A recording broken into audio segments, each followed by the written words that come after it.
ازاي تقفل اي قطعه انجليزي لو انت ما كنتش بتحفظ كلمات او انت ما كنتش بتذاكر وعايز تبدا من دلوقتي ان انت تبدا تحل قطع انجليزي وتقفلها بكل سهوله. السلام عليكم ورحمه الله وبركاته. لو ما تعرفنيش انا مصطفى محمد، كنت ثانويه عامه 2023 وحاليا طب بشري. ويلا نخش في المهم على طول عشان اعرفك بتزهق وما بتحبش الكلمات كتير. بص يا صديقي، انت دلوقتي قدامك قطعه الانجليزي، انت ما كنتش بتحفظ كلمات. انت دلوقتي هتقرا قطعه الانجليزي تقراها قرايه سريعه، ان انت بس بتقرا الكلمات ان انت تعرف بس المحتوى عن ايه. هتقرا القطعه اول مره، انت اكيد غالبا مش هتفهم غير نصها. لو انت ما كنتش بتذاكر خالص ممكن ما تفهمش خالص، بس على الاقل هيبقى عندك فكره عن المحتوى اللي هو بيتكلم عنه. يعني مثلا شفت كلمه هنا انت عارفها، كلمه هنا انت عارفها، هتبدا تجمع كلمات هتبدا توضح لك القطعه دي بتتكلم عن ايه، فانت هتبدا من بعدها تبدا تفهم بقى الفكره العامه بتاعت القطعه. بعد كده تنزل تقرا الاسئله اللي تحت.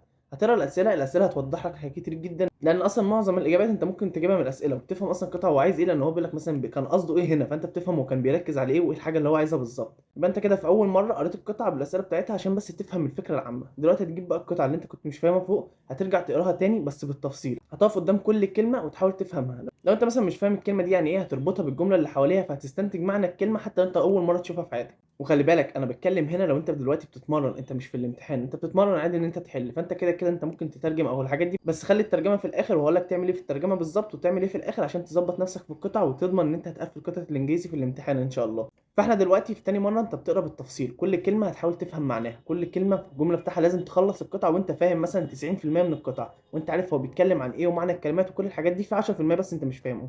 هتنزل تحت هتلاقي نفسك مثلا لو عدد الاسئله كبير هتحل نص عدد الاسئله او 70% من عدد الاسئله، لان انت خلاص انت فاهم هو بيتكلم عن ايه، فهتقدر تستنتج الاجابات اللي هو طالبها. في مثلا سؤال او سؤالين معتمدين على حاجات انت ما فهمتهاش، اللي هو ال 10% اللي انت ما عرفتهمش، هترجع تقرا القطعه تاني هتلاقي مثلا في ال 10% دوت قريت شويه، فهمت شويه، وقفت مثلا معاك على حبه صغيرين كام كلمه انت مش فاهمهم.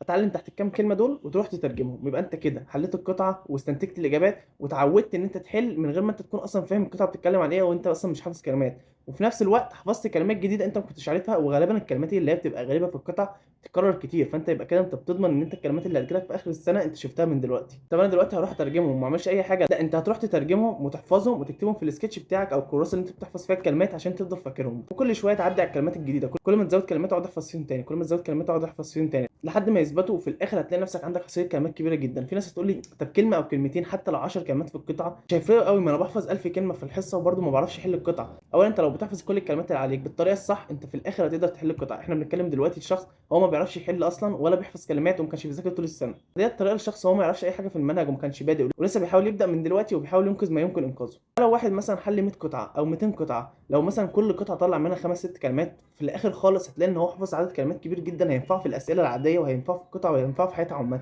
بس كده وصلنا لاخر الفيديو، ما تنسيش تكتب لي تحت في الكومنتس ايه المشاكل اللي بتواجهكم في بقيه المواد في المراجعه، وانا كده كده بجهز لكم حاجات مفيده جدا هتنفعكم في المراجعه. ما تنسوش تعملوا لايك وتعملوا سبسكرايب للقناه وتفعل زر الجرس عشان يوصلك كل جديد. لو انت عايز تبعت لي حاجه او تتواصل معايا ممكن تكتبها لي تحت في الكومنتس، انا كده كده برد على كل الكومنتس، او ممكن تبعتها لي على انستجرام او تليجرام، هتلاقي اللينكات تحت في الديسكربشن.